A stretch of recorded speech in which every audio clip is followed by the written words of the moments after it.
Bonjour à tous, j'espère que vous allez excellemment bien. Aujourd'hui on se retrouve pour parler médias, enfin médias YouTube un petit peu.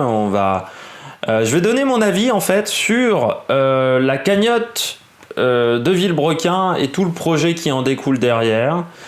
Alors je vais déjà avant tout mettre les points sur les i en début de vidéo. Tout d'abord, si Villebrequin n'est pas d'accord avec cette vidéo, ils auront totalement le droit de faire un droit de réponse. Dans ce cas-là, qu'ils n'hésitent pas, il y a le mail et le Twitter qui sont en bas dans la description. S'ils ne sont pas d'accord avec tel ou tel point, s'ils veulent réagir, s'ils veulent un droit de réponse, parce que je pense que faire un live, vu ma connexion internet, ça ne sera pas possible. De l'autre côté, je fais pas ça pour le buzz, très clairement. Alors, je sais que Villebrequin a 600 000 abonnés, je ne sais plus quel chiffre. Mais je le fais parce que je considère qu'il y a un intérêt éditorial à le faire et qu'il y a un intérêt en fait à ce que je donne mon avis et que je pose certaines problématiques sur la table. Voilà, tout simplement. J'ai eu cette idée-là pendant la nuit, une nuit très prolifique, alors pas en heures de sommeil, mais en idées. Et je me suis dit...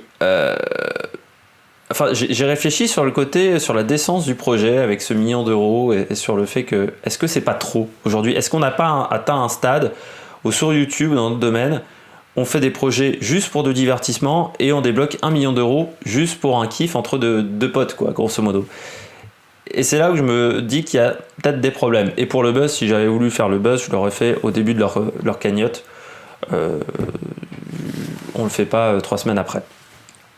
Pas 3 semaines, je sais plus combien de temps après. Bon, déjà, moi, du côté de Villebrequin, j'ai rien à reprocher à Villebrequin, je suis même plutôt fan de leurs vidéos, c'est vrai que j'adore les bagnoles. Je suis pas fan juste de course automobile et de cyclisme et de médias, je suis fan également de bagnoles. C'est comme ça même que je suis venu au sport mécanique. Quand j'étais tout petit, je connaissais toutes les marques de bagnoles, à 3 ans. Il y a un petit côté Rayman en moi. Et après, j'ai regardé des sports mécaniques. C'est comme ça que j'ai eu la passion pour la Formule 1 vers 5-6 ans. Et depuis, je regarde de la Formule 1 depuis donc quasiment 20 ans. L'année prochaine, ça fera 20 ans. Du côté du... Je fêterai mes 20 ans, je dirais quand même Christophe Ajus, au niveau du catch. Du côté donc de Villebrequin, je trouve que c'est des vidéos qui sont très drôles. Je trouve que c'est bien mieux réalisé que Top Gear, par exemple, Top Gear France. Je trouve que ça a foutu un coup de vieux à Top Gear France, à la manière de... Parce que c'est pas de l'acting, c'est vraiment du naturel. Les Vultech permettent d'apprendre beaucoup de choses. Moi, il faut savoir que je suis la chaîne. Alors, je sais qu'ils aiment pas dire ça parce que ça leur arrive souvent. J'avais entendu de leurs vidéos, mais c'est vrai que moi, j'ai vu la première vidéo. Je crois que c'est... Enfin, je me rappelle, la première vidéo que j'ai vue de leur part, c'était celle sur la Cadillac. Puis après, je me suis abonné à quelques vidéos derrière. Et donc, j'ai vu les Vultech... qui était fait chez Bosch à l'époque, ce qui n'est plus le cas aujourd'hui.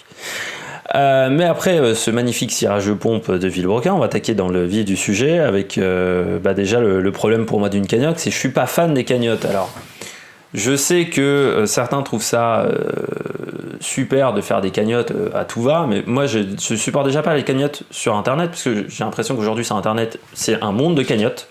C'est-à-dire quand tu vois, dès que tu vas quelque part, c'est des cagnottes. Et puis que YouTube commence à devenir également un endroit où il y a des cagnottes de partout. C'est-à-dire que dès qu'un YouTuber veut faire un projet un petit peu ambitieux, même s'il a les moyens de le faire, paf, il va lancer une cagnotte. Je me dis, t'as la publicité, t'as plein de choses. Et c'est très rare les YouTubers, comme ce qu'a fait par exemple Pierre Cross, avec leur villa, là, de demander à faire de la publicité, hein, grosso modo c'est de la publicité. Il y en a beaucoup qui auraient fait ça avec une cagnotte. Et je me dis, au bout d'un moment, wow, arrêtez de demander aux gens de payer de la thune, parce que les gens n'ont pas forcément énormément de moyens. Et puis, comme ils sont abonnés, certains se sentent quasiment obligés de donner de l'argent, parce qu'ils se disent, ça sera un peu triste. Enfin voilà, des fois, j'aurais pas accès à certains contenus. C'est le cas de certaines chaînes qui maintenant proposent un contenu premium et un contenu gratuit. Si tu payes pas, t'as pas le contenu premium, un peu à la méthode de Gamecult. Ça, je trouve ça très très désagréable. Donc c'est pour ça que je suis pas fan déjà des cagnottes, parce que pour moi, les projets des youtubeurs devraient se faire avec l'argent qu'ils arrivent à obtenir de YouTube, grâce à la publicité, grâce au truc commercial, et grâce également à la publicité, aux revenus que redonne YouTube.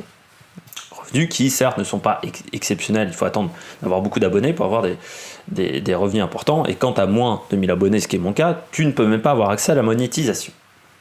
Mais déjà, je suis pas fan de la cagnotte. Après, c'est vrai qu'on peut quand même être stupéfait de la manière dont Villebrequin a réussi à récupérer 1 million d'euros en si peu de temps. Il y a un côté, il y a une sorte de stupéfaction. Ils ont pété KissKissBankBank, ils ont réussi à faire 250 000 euros, je crois, en 2 jours. Leur objectif, c'était en moins de 24 heures. Enfin, là, tu te dis, c'est vrai que c'est incroyable que des mecs de YouTube, on a toujours le sentiment que YouTube, c'est un mec qui fait ça dans son garage, arrive à ce niveau-là.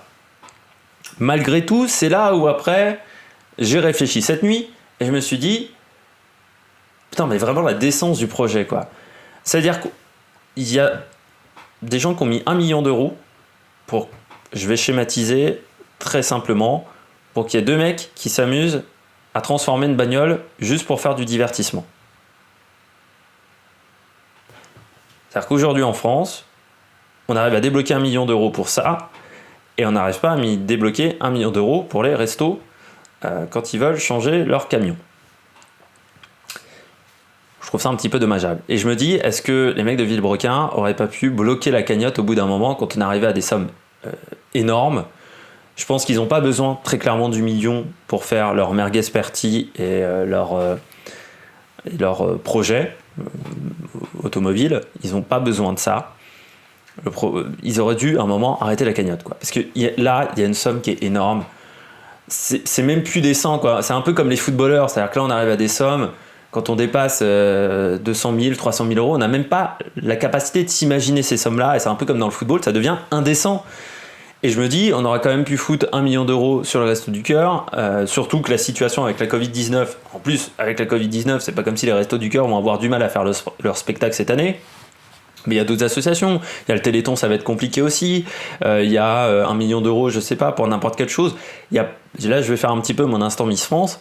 Il y a quand même 1 million d'euros. On peut le foutre dans plein d'autres domaines que juste du divertissement et de mecs qui vont transformer une bagnole. Il y a un côté quand même qui m'emmerde très fortement avec tous ces projets-là. C'est le côté je quémande de l'argent tout le temps, qui est un problème récurrent de YouTube.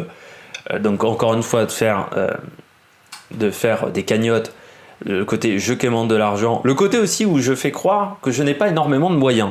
Alors ça, c'est un truc qui m'énerve, et qu'a fait Villebrequin, parce que pendant très longtemps, ils nous ont dit, voilà, merde, j'ai oublié, il y a Pierre Chabrier et... Merde. Je m'excuse, je vais le dire en ces termes-là, le plus petit des deux, qui s'est fait virer de Bosch, et pendant des mois il nous disait, voilà, je peux pas me payer, grosso modo, on sort pas d'argent, malgré le fait qu'on ait énormément d'abonnés, moi je les ai crus.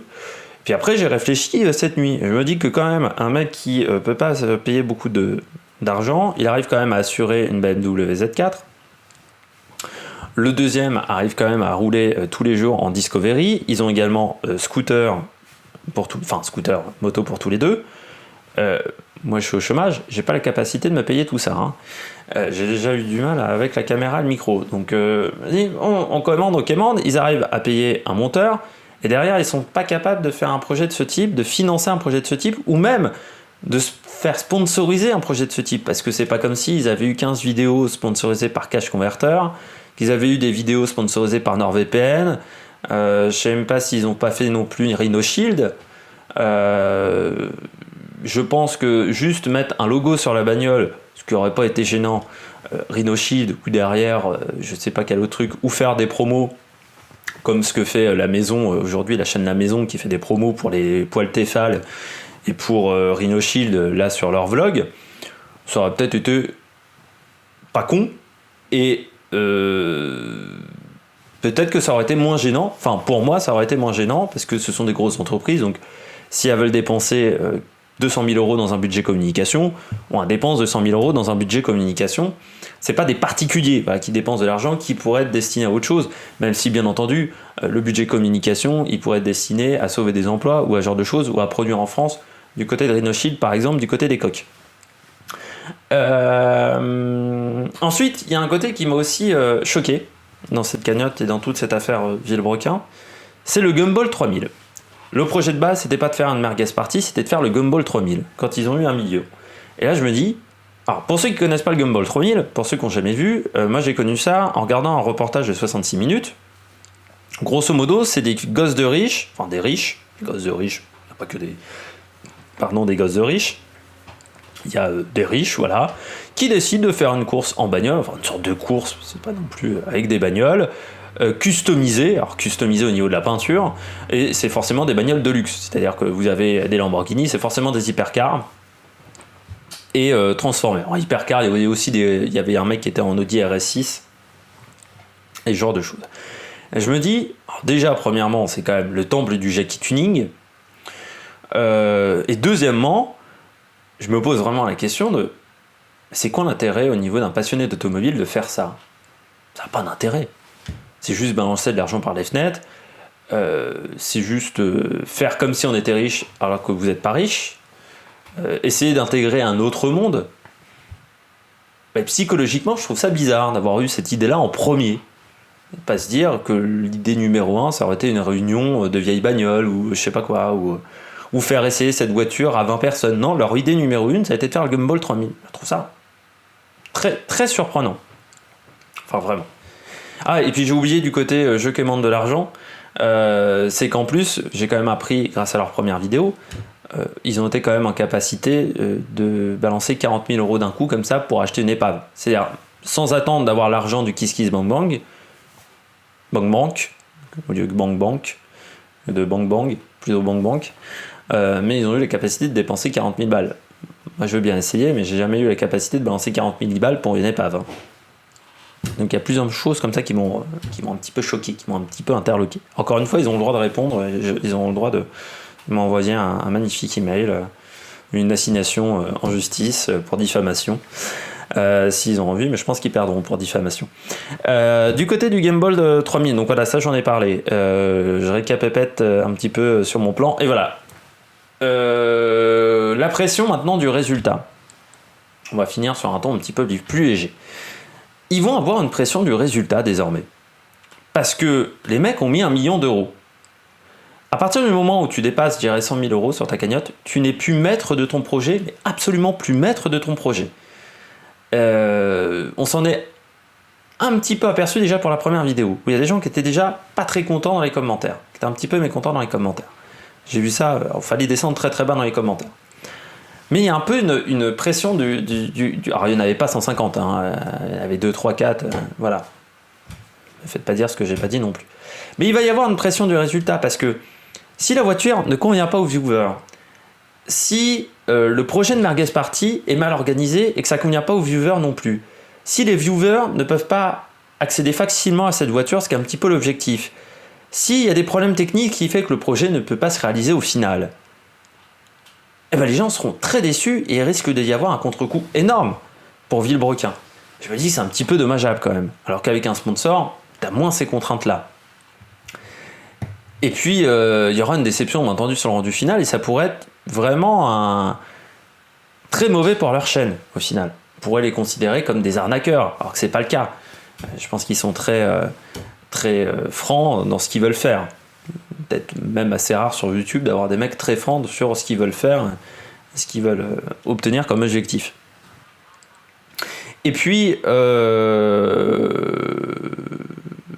il y aura une pression du résultat, parce que il y a aussi, dans la pression du résultat, et c'est un truc que je vais mettre un petit peu à part, c'est que de mettre des vidéos en avant-première pour les gens qui ont dépensé de l'argent, forcément, il y a des gens qui ont donné des millions pour avoir les cadeaux, pour avoir les trucs comme ça, surtout que les paliers, il fallait quand même donner un petit peu d'argent pour avoir des cadeaux un petit peu funky. Et que je me dis, on a quand même incité peut-être certaines personnes à dépenser, je sais pas, 20, 30, 40 euros. Après, on leur a pas tiré une balle dans la tempe non plus, hein, pour les forcer à donner de l'argent. Mais il y a peut-être eu une incitation un peu trop importante à mon goût pour faire monter cette cagnotte. Par des cadeaux, parce qu'ils ont fait la promo de leurs cadeaux un peu partout. Et les vidéos en avant-première, je trouve ça un petit peu triste aussi. Mais bon, c'est un peu le côté premium, pas premium. Si t'as pas la thune pour payer l'abonnement, bah t'auras ta vidéo, mais 2 jours après. Je trouve ça un petit peu dommageable aussi. Après, ça va avec le côté cagnotte, hein, sur lequel je suis déjà pas très fan. Bon, j'espère que vous avez aimé cette vidéo. Si vous avez aimé cette vidéo, n'hésitez pas à mettre un pouce bleu. Si vous êtes d'accord, pas d'accord avec moi, n'hésitez pas à réagir dans les commentaires. Villebrequin, si vous avez envie de réagir, vous envoyez un mail ou vous passez par Twitter. Et puis, qu'est-ce que j'ai oublié? N'hésitez pas à vous abonner également, à mettre un petit pouce, à mettre la petite cloche. Comme ça, moi j'ai un projet, c'est de faire une C3 pluriel au tuning. Voilà, ça c'est mon objectif de vie, non je déconne. Mais c'est juste que si on pouvait atteindre les 1000 un jour ou un autre, ça serait quand même pas mal. Et puis ensuite on se retrouve pour de nouvelles aventures sur la Mac Production. Allez, ciao ciao!